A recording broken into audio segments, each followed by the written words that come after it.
আসসালামু আলাইকুম সুপ্রিয় শিক্ষার্থী বন্ধুরা, জেএমএস স্টাডি সেন্টারের পক্ষ থেকে সকলকে স্বাগতম জানিয়ে শুরু করতে যাচ্ছি আজকের এই ডিজিটাল ক্লাস। তো আমরা কথা না বাড়িয়ে ছোট্ট একটা ইন্ট্রোর পর সরাসরি ক্লাসে চলে যাব।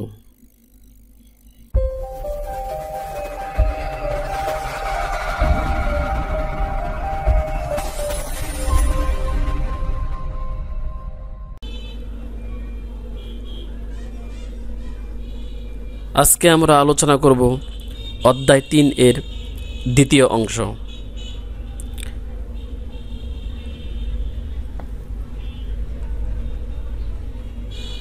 পূর্বের ভিডিওতে আমরা আলোচনা করেছিলাম অধ্যায় ৩ এর প্রথম অংশ, বাংলাদেশে প্রচলিত ঔষধ সম্পর্কিত বিভিন্ন আইন। আজকে আমাদের আলোচনার বিষয় হচ্ছে অধ্যায় ৩ দ্বিতীয় অংশ, বাংলাদেশে প্রচলিত ঔষধ সম্পর্কিত বিভিন্ন আইন। তো যারা অধ্যায় ৩ এর প্রথম অংশ এখনও দেখেননি তারা অবশ্যই দেখে নেবেন।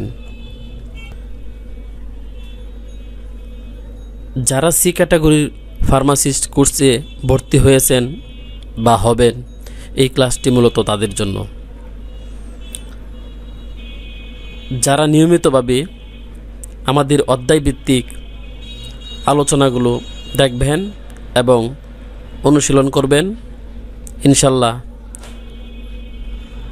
আশা করি আপনারা সি ক্যাটাগরির ফার্মাসিস্ট পরীক্ষায় অন্তত ফেল করবেন না।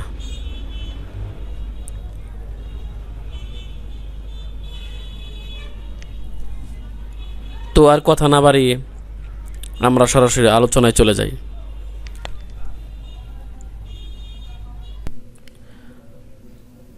22 নম্বর এমসিকিউ।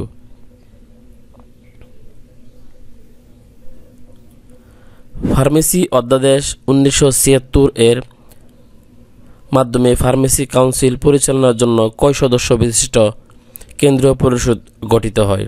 আবারও লক্ষ্য করুন, ফার্মেসি অধ্যাদেশ 1976 এর মাধ্যমে ফার্মেসি কাউন্সিল পরিচালনার জন্য কয় সদস্য বিশিষ্ট কেন্দ্রীয় পরিষদ গঠিত হয়? ক 9 জন, খ 12 জন, গ 4 জন, ঘ 14 জন।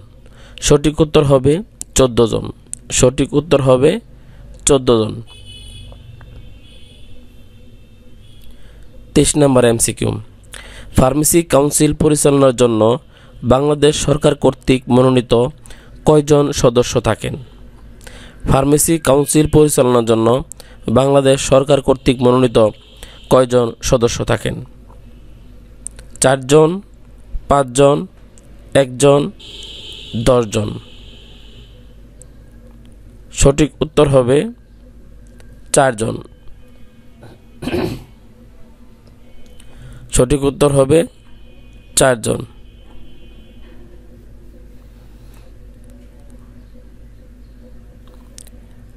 24 নম্বর এমসিকিউ। নিচের কোনটি ফার্মেসি কাউন্সিলের দায়িত্ব? নিচের কোনটি ফার্মেসি কাউন্সিলের দায়িত্ব? ক যেসব শিক্ষা প্রতিষ্ঠানে ফার্মেসি কোর্স রয়েছে সেগুলোর কোর্স ও পরীক্ষা পরিদর্শন করা, বিপজ্জনক ওষুধের ব্যবস্থাপত্র দেখা, নার্কোটিক ওষুধের ব্যবস্থাপত্র পর্যবেক্ষণ করা, সবগুলো। সঠিক উত্তর হবে ক যেসব শিক্ষা প্রতিষ্ঠানে ফার্মেসি কোর্স রয়েছে সেগুলোর কোর্স ও পরীক্ষা পরিদর্শন করা। সঠিক উত্তর হবে ক। তো আমরা পরবর্তী স্লাইডে চলে যাই। 25 নম্বর এমসিকিউ। রেজিস্টার্ড ফার্মাসিস্ট তার সার্টিফিকেট অবশ্যই সহজে দৃষ্টিগোচর হয় এমন স্থানে প্রদর্শিত করতে হবে। এই আইন অমান্য করলে ওই ব্যক্তির প্রাথমিক শাস্তি হবে 500 টাকা জরিমানা, 300 টাকা জরিমানা, 500 টাকা জরিমানা ও 3 মাস কারাবাস। সঠিক উত্তর হবে ক 500 টাকা জরিমানা। 26 নম্বর এমসিকিউ। ঔষধ নিয়ন্ত্রণ অধ্যাদেশ 1982-তে কয়টি ধারা আছে? ঔষধ নিয়ন্ত্রণ অধ্যাদেশ 1982-তে কয়টি ধারা আছে? 27টি, 20টি, 22টি, 25টি। সঠিক উত্তর হবে 25টি। সঠিক উত্তর হবে ঘ 25টি। তো আমরা পরবর্তী স্লাইডে চলে যাই।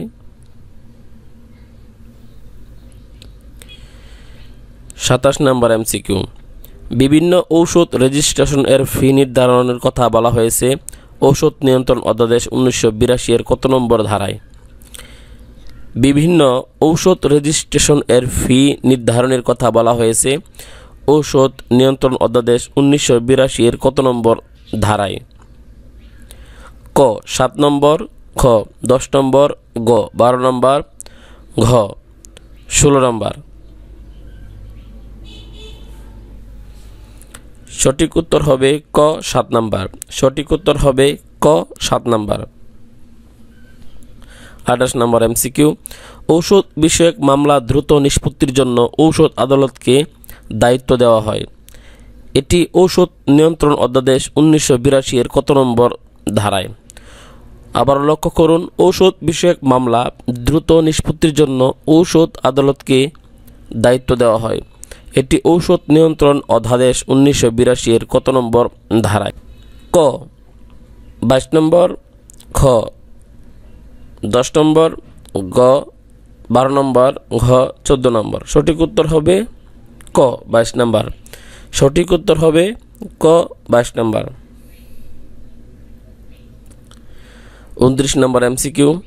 ঔষধ নিয়ন্ত্রণ অধ্যাদেশ 1982 এর কত নম্বর ধারায় ফার্মাসিস্টদের রেজিস্ট্রেশন সম্পর্কে বলা হয়েছে? ঔষধ নিয়ন্ত্রণ অধ্যাদেশ 1982 এর কত নম্বর ধারায় ফার্মাসিস্টের রেজিস্ট্রেশন সম্পর্কে বলা হয়েছে? ক 11 নম্বর, খ 13 নম্বর, গ 16 নম্বর, ঘ 23 নম্বর। সঠিক উত্তর হবে ক 11 নম্বর। সঠিক উত্তর হবে ক 11 নম্বর। তো আমরা পরবর্তী স্লাইডে চলে যাই। 30 নম্বর এমসিকিউ। ঔষধ নিয়ন্ত্রণ অধ্যাদেশ 1982 এর 17 নম্বর ধারায় নিম্নমানের ঔষধ প্রস্তুতকারক ও বিক্রেতা উভয়ের শাস্তির বিধান রয়েছে। এই শাস্তির পরিমাণ কি? ঔষধ নিয়ন্ত্রণ অধ্যাদেশ 1982 এর 17 নম্বর ধারায় নিম্নমানের ঔষধ প্রস্তুতকারক ও বিক্রেতা উভয়ের শাস্তির বিধান রয়েছে। এই শাস্তির পরিমাণ কি?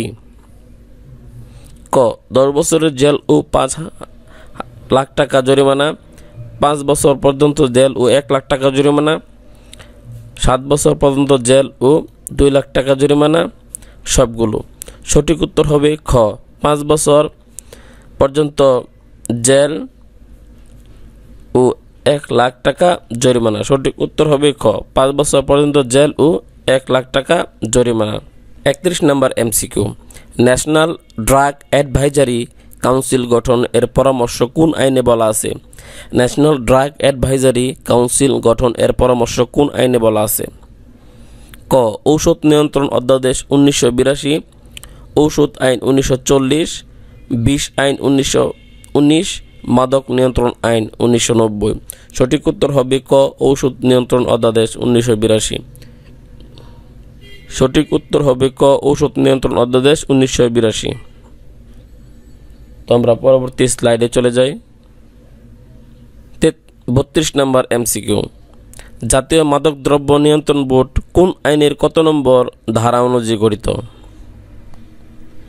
জাতীয় মাদক দ্রব্য নিয়ন্ত্রণ বোর্ড কোন আইনের কত নম্বর ধারা অনুযায়ী গঠিত?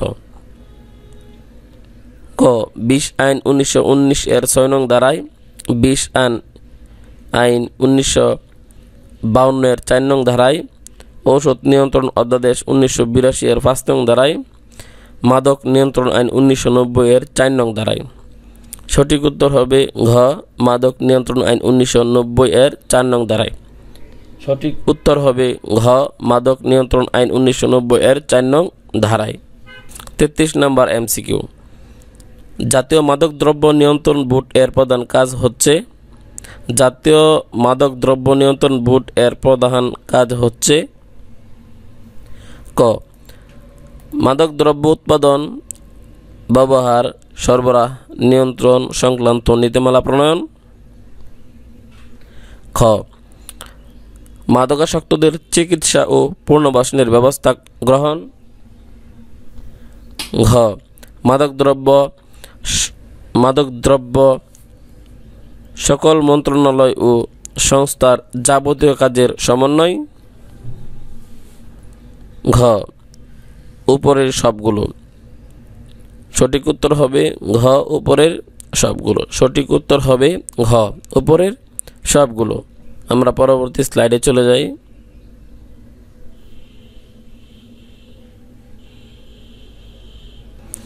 চৌত্রিশ নম্বর এমসিকিউ।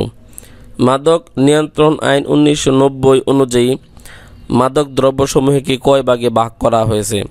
মাদক নিয়ন্ত্রণ আইন 1990 অনুযায়ী মাদক দ্রব্যসমূহকে কয় ভাগে ভাগ করা হয়েছে? ক 3 ভাগে, খ 8 ভাগে, গ 9 ভাগে, ঘ 4 ভাগে। সঠিক উত্তর হবে ক 3 ভাগে। সঠিক উত্তর হবে ক 3 ভাগে। 35 নম্বর MCQ. The narcotic drugs and psychotropic substance control act 1990 এ কয়টি ধারা ও শিডিউল রয়েছে? ক 56টি ধারা ও 6টি শিডিউল, খ 60টি ধারা ও 7টি শিডিউল, গ 58 ধারা ও 7টি শিডিউল, ঘ 56 ধারা ও 2টি শিডিউল। সঠিক উত্তর হবে ঘ 56 ধারা ও 2টি শিডিউল। সঠিক উত্তর হবে ঘ 56 ধারা ও 2টি শিডিউল। 36 নম্বর এমসিকিউ। ক্লাস এ নার্কোটিক্স এর উৎস কি? ক্লাস এ নার্কোটিক্স এর উৎস কি? ক আফিমের গাছ থেকে তৈরি কোনো দ্রব্য, গাঁজার গাছ থেকে আহরিত যে কোনো মাদক দ্রব্য, তারি, পুচই ইত্যাদি সব বিদেশীয় মদ, সিগারেট। সঠিক উত্তর হবে ক আফিমের গাছ থেকে তৈরি কোনো দ্রব্য। সঠিক উত্তর হবে ক আফিমের গাছ থেকে তৈরি কোনো দ্রব্য। তো আমরা পরবর্তী স্লাইডে চলে যাই।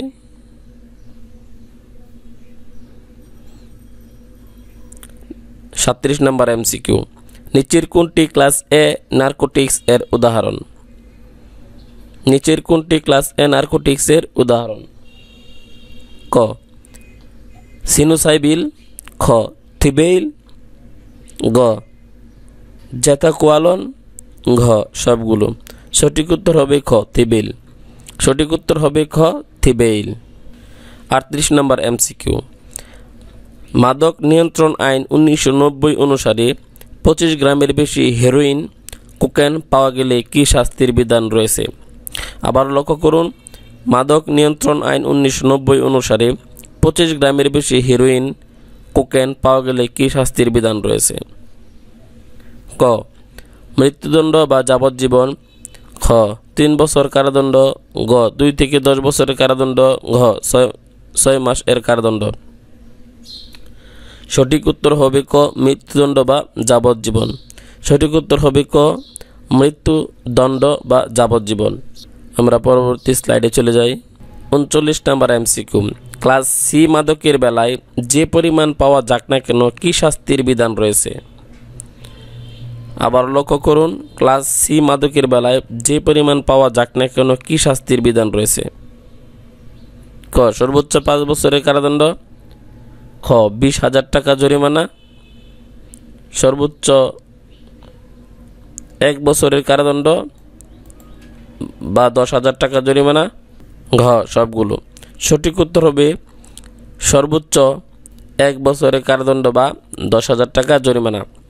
সঠিক উত্তর হবে সর্বোচ্চ 1 বছরের কারাদণ্ড বা 10,000 টাকা জরিমানা। 40 নম্বর এমসিকিউ। বাংলাদেশে মাদকদ্রব্য নিয়ন্ত্রণ চালু হয় কত সালে? আবার লক্ষ্য করুন, বাংলাদেশে মাদকদ্রব্য নিয়ন্ত্রণ চালু হয় কত সালে? ক 1990 সালে, খ 1980 সালে, গ 1995 সালে, ঘ কোনোটি নয়। সঠিক উত্তর হবে ক 1990 সালে। সঠিক উত্তর হবে ক 1990 সালে। সঠিক উত্তর হবে ক 1990 সালে। 41 নম্বর এমসিকিউ, কোন ওষুধের জন্য আলাদা ব্যবস্থাপত্র আনতে হবে? 41 নম্বর এমসিকিউ আবার লক্ষ্য করুন, কোন ওষুধের জন্য আলাদা ব্যবস্থাপত্র আনতে হবে? ক ব্যথানাশক, খ মাদক দ্রব্য, ঘ নাপা ট্যাবলেট, ঘ সাপকটি। সঠিক উত্তর হবে খ মাদক দ্রব্য। সঠিক উত্তর হবে খ মাদক দ্রব্য। 42 নম্বর এমসিকিউ, আইন কি দ্বারা নিয়ন্ত্রিত হয়? আবারও লক্ষ্য করুন, আইন কি দ্বারা নিয়ন্ত্রিত হয়? ক রাষ্ট্রীয় ব্যবস্থা দ্বারা, খ ব্যক্তি দ্বারা, ঘ নির্দিষ্ট স্থান দ্বারা, ঘ কোনোটি নয়। সঠিক উত্তর হবে ক রাষ্ট্রীয় ব্যবস্থা দ্বারা। সঠিক উত্তর হবে ক রাষ্ট্রীয় ব্যবস্থা দ্বারা। পরবর্তীতে আমরা বাংলাদেশ ফার্মেসি কাউন্সিল কর্তৃক যে নতুন সংস্করণের বই বের হয়েছে সেই বই থেকে বিভিন্ন অধ্যায় নিয়ে আলোচনা করব। তো আজকের মতো এখানেই শেষ করলাম। আল্লাহ হাফেজ। Subscribe my channel for more videos. যে যেখানেই থাকুন ভালো থাকুন, সুস্থ থাকুন, নিরাপদে থাকুন, এই কামনায় আজকের মতো এখানেই শেষ করলাম। আল্লাহ হাফেজ।